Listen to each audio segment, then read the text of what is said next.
like, you know, everything's going perfectly and at such a high level, it's almost unmatched in your experience? Yeah, it's a cool feeling for sure. I feel like on all parts of our team we're extremely talented. You look at the best ever.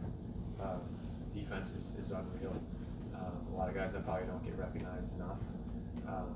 Our offense is insanely talented on top of that. You take some of our, and basically any one of our guys, and they can be a number one or basically a number one on any other team. So it's cool. Obviously we have a lot to work on, and we got pretty emotional. I think with that talent and understanding how good we can be, we do some dumb things. It's like, come on, we're very good. It's just like we're shooting ourselves in the foot. So yeah, we're great, but we have a lot to work on for sure. Yeah, obviously a few too many penalties in the second half gave them a chance to get back in. Yeah. They nailed it. That's one.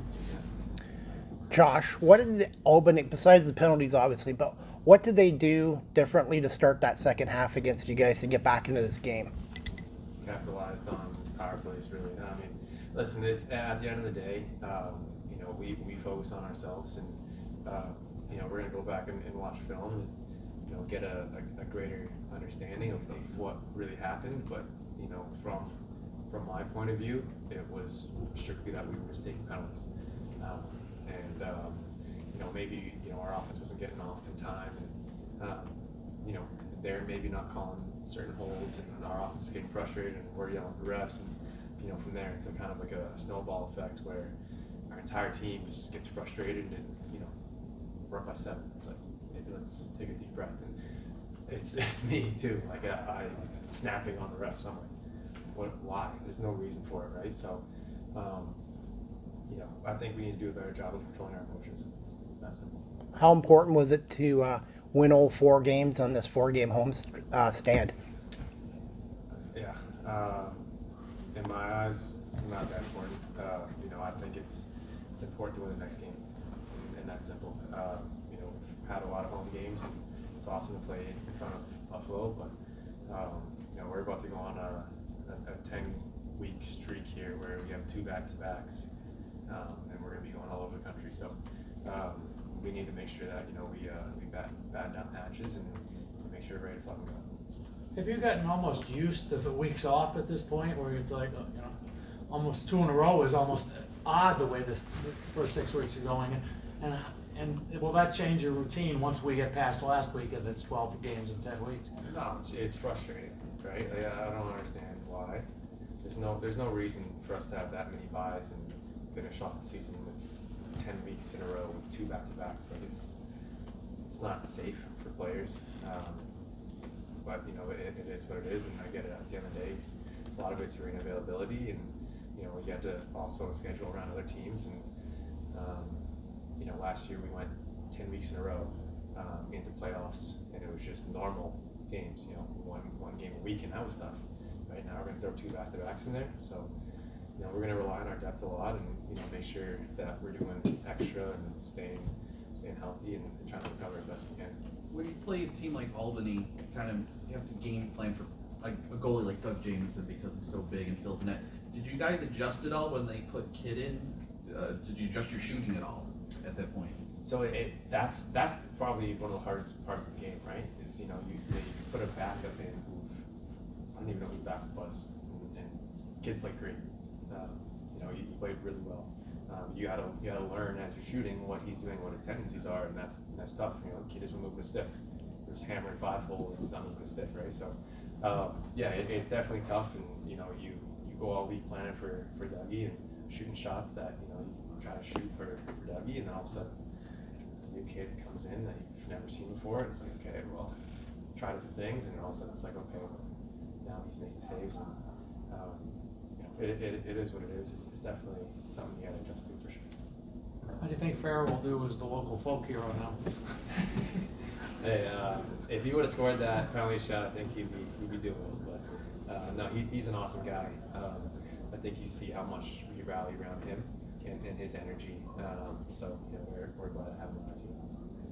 Byrne, what has just been clicking for you these past few games? I mean, huge game against Philadelphia and then game tonight. What has just what has helped you at least get into this consistent rhythm offensively? I mean, my teammates are doing a great job. You know, moving bodies, create space, drawing doubles, moving the ball. You know, it's making my job really easy. And I've said it before, right? Like, different nights are going to be different guys' nights. And you know, Mickey's had multiple 5-goal games. You know, Dana's putting up 12 points a game. And when you have, in my eyes, the best passer in the world on your team, you're going to get looks, right? And if they don't want to go to him, then he can still score 6 on you. So, you know, I'm super grateful to be able to play with Dane. But you know, the rest of our group are just buzzing around, super tough to guard one-on-one and moving the ball and playing it selfish, and you know, it's hard to stop. What determines a great pass from lacrosse? I know in basketball, not only do you get it to the right guy, but it's always in position where he's in shooting spot. Does it work that way in lacrosse, or is it a little different? You know, I think what Dane does really well is he anticipates, right? So I would compare him more to like a quarterback, where like he's seeing things develop, you know, based on the way defenses are playing, you know, before they kind of happen.